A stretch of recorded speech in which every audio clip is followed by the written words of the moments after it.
मेरे प्यारे बच्चे, तू आ गया। मैं तेरा ही इंतजार कर रही थी। मेरे बच्चे, ध्यान से सुनना आज मेरी बात को, क्योंकि आज मैं तेरे लिए ऐसा मान कि माता तेरे लिए खुशखबरी लेकर आई है। तेरे लिए ऐसी बात लेकर आई है बच्चे कि तू सुनकर प्रसन्न हो जाएगा। मेरे बच्चे, तू मेरी छाया में है और हमेशा रखा है मैंने तुझे, पर आज तुझसे मैं कुछ महत्वपूर्ण बातें करने आई हूँ। जो तूने सहा है ना बच्चे, जो तूने महसूस किया है, वह सब दृष्टि में था। वह जो तेरे जीवन को नष्ट करने की कोशिश कर रहा था, ना तेरा शत्रु। हाँ बच्चे, जो तुझे दर्द देने का हर उपाय कर रहा था, आज वह स्वयं अपने कर्मों के बंधन में उलझ गया है। बच्चे, हाँ बच्ची, वह व्यक्ति जिसने सोचा था कि वह तुझे और तेरे परिवार को तोड़ देगा, आज अपनी हार की सच्चाई स्वीकार करने के लिए विवश है। उसकी चालें बच्चे, जो उसने बड़ी चतुराई से बिछाई, अब उसी पर भारी पड़ रही है। उसने मुझे चुनौती दी थी, मेरी शक्ति को अनदेखा किया था। वह समझ नहीं पाया था कि तू केवल एक साधारण मानव नहीं, बल्कि मेरी संतान है, स्वयं काली माँ की संतान है और मेरी कृपा का धनी है। बच्चे, सब कुछ तब शुरू हुआ बच्चे, जब तेरा शत्रु अपनी घृणा और लालच के कारण तुझे कमजोर करने की योजना बना रहा था। उसने तुझे नीचा दिखाने और तेरा सब कुछ छीनने की कई साजिश रची।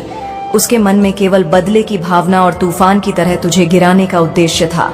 परंतु मेरे बच्चे, वह भूल गया था कि मैं हर समय तेरे साथ खड़ी हूँ। वह नहीं जानता था कि तेरे और मेरे बीच क्या संबंध है।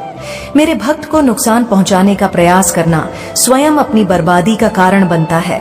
बच्चे, वह नहीं जानता था, जब उसने पहली बार तुझे चोट पहुंचाने की योजना बनाई तो मैंने उसे चेतावनी दी थी। एक स्वप्न में मैंने उसे दर्शन दिए थे, उसे रोकने के लिए कहा था बच्चे, लेकिन उसके अज्ञान और अहंकार ने मेरी चेतावनी को अनदेखा कर दिया। उसने अपने कार्य को अंजाम देने के लिए एक अघोरी को नियुक्त किया। वह अघोरी, जो स्वयं मेरे नाम का जप करता था, लोभ में आकर तुझ पर अत्याचार करने के लिए तैयार हो गया। उसने अपने काले जादू के माध्यम से तुझे मानसिक और शारीरिक रूप से कमजोर करने का प्रयास किया। लेकिन मेरे बच्चे, मैं तेरे हर कदम पर तेरे साथ थी। अघोरी ने जब अपनी साधना शुरू की तो उसे मेरा आभास हो गया था। मैं प्रकट होकर उसके पास गई और उसे कहा कि तू क्या कर रहा है? तुझे पता भी है तू किसके खिलाफ खड़ा हो रहा है? ये मेरा बेटा है, ये मेरी बच्ची है, मेरी संतान है। तुझसे पहले भी कई लोग मेरे भक्तों के खिलाफ खड़े हुए हैं और सभी का अंत विनाशकारी रहा है। लेकिन वह गौरी बच्चे अपने लोभ और स्वार्थ के कारण मेरे वचनों को समझने में असमर्थ रहा। उसने सोचा कि वह मुझसे भी बड़ा है। उसने अपने साथ ही अघोरियों को भी अपने साथ मिलवाया।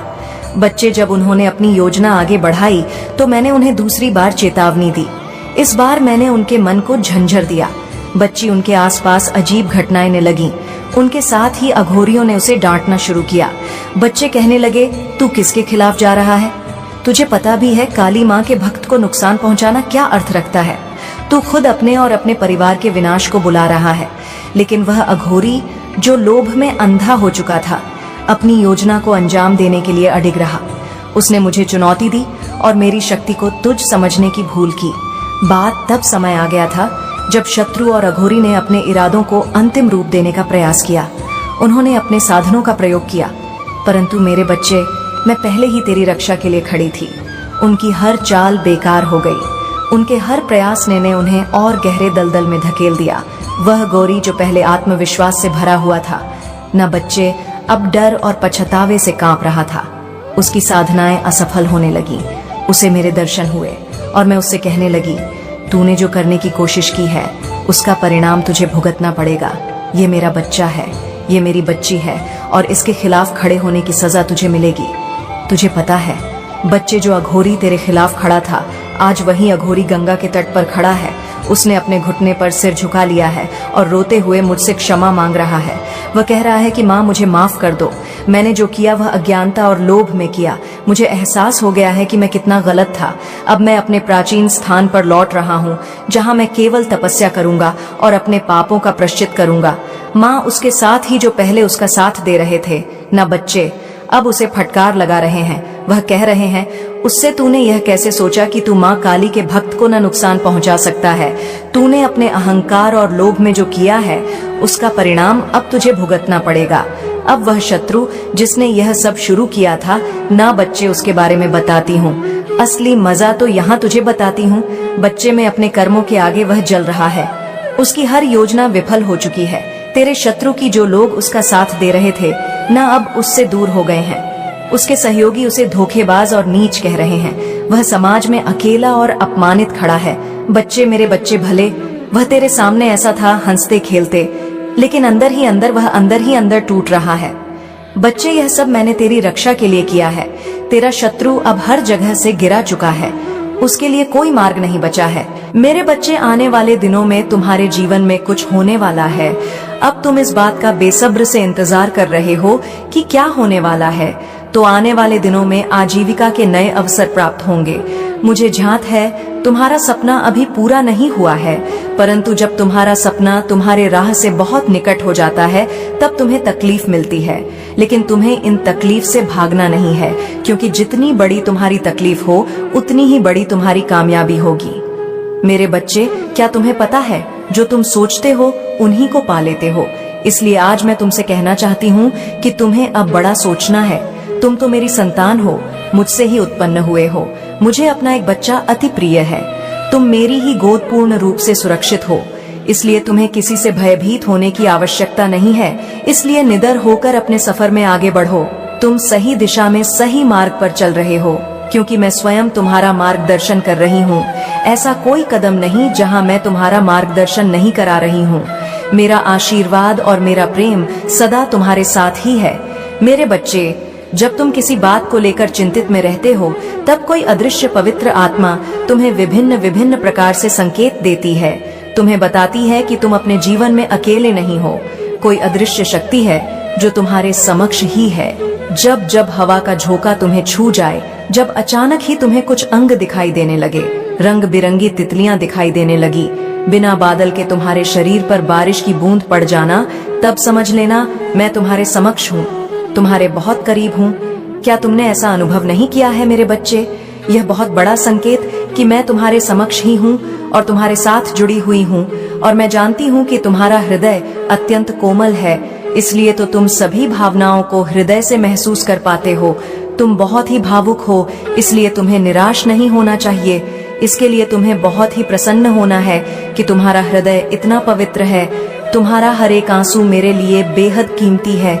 मेरे लिए तुम अनमोल विभूति के समान हो। अपने आप को कम कभी मत समझना। अपने आंखों से एक आंसू निकालने से पहले 10 बार जरूर सोचना कि तुम मेरे लिए क्या हो। अपने आंसुओं को यूं ही किसी पर व्यय ना करो, क्योंकि इसका मूल्य तो तुम स्वयं नहीं जानते हो। मेरे बच्चे, आज तुम्हें अपने भीतर एक पवित्र ऊर्जा का आभास होगा। आज जब तुम ध्यान या प्रार्थना में बैठोगे तो तुम्हें मेरे आसपास होने का एहसास होगा। पवित्र ऊर्जा का स्तर तुम्हारे भीतर बढ़ेगा। शुद्ध वातावरण होगा जो तुम्हें मनमोहक लगेगी। आज शीतल वायु तुम्हें स्पष्ट करें तो समझ जाना कि मेरा गमन हो चुका है। आज मुझसे एक वादा करो, तुम ऐसे ही सदा मुझसे प्रेम करते रहोगे। तुम्हारे जीवन में चमत्कार होने वाला है। इस बात का ध्यान रखो कि चमत्कार एक दिन में या एक रात में नहीं होता या कुछ समय में नहीं होता। उसके लिए काफी वर्षों की तपस्या होती है, तब जाकर एक चमत्कार तुम्हारे जीवन में प्रवेश कर रहा।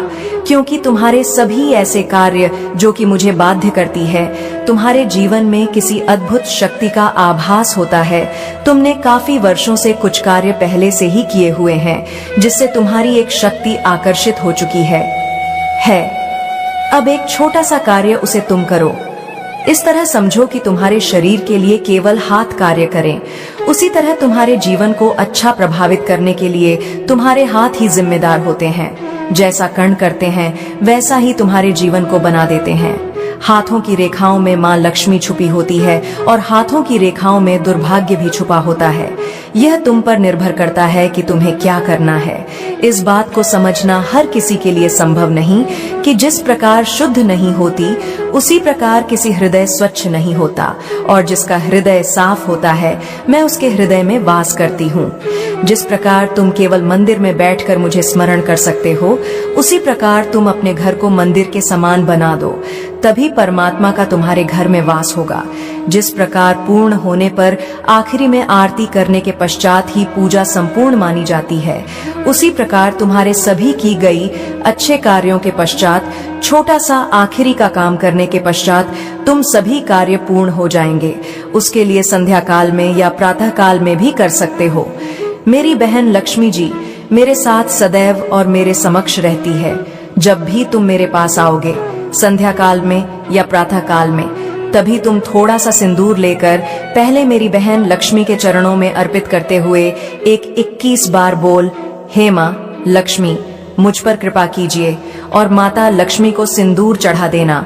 और जब तुम मुझे सिंदूर चढ़ाओ तब भी तुम्हें 21 बार बोलना है, हे माँ लक्ष्मी मुझ पर कृपा कीजिए, बोलते हुए सिंदूर को चढ़ाना। तुम जैसे ही इतना करोगे तुम्हारी शक्ति बहुत ज्यादा प्रबल हो जाएगी। मेरे बच्चे, तुम्हारे जीवन में मुसीबत को झेलना और उनका सामना न करके उनसे डर कर पीछे भागना भी एक बहुत बड़ी गलती होती है। हमेशा हिम्मत से डटकर उनका सामना करना चाहिए।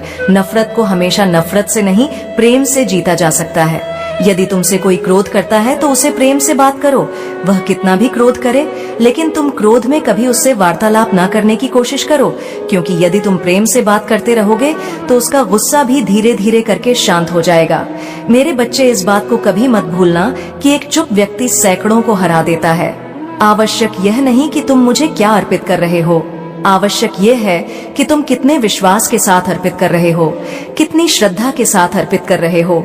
यदि तुम्हारे हृदय में श्रद्धा भाव, तो तुम्हारा चढ़ाया हुआ एक छोटा सा फूल का पत्ता भी मेरे लिए बहुत कीमती है। यदि तुम्हारे हृदय में प्रेम ही नहीं, श्रद्धा विश्वास नहीं, तो वह चढ़ाया हुआ भोग भी बेकार है। मैं तो केवल तुम्हारे प्रेम की भूखी हूँ। मेरे बच्चे, तुम तैयारियां प्रारंभ करो, क्योंकि वह शीघ्र ही समाप्त होने वाला है, जिसे जानकर खुशी से झूम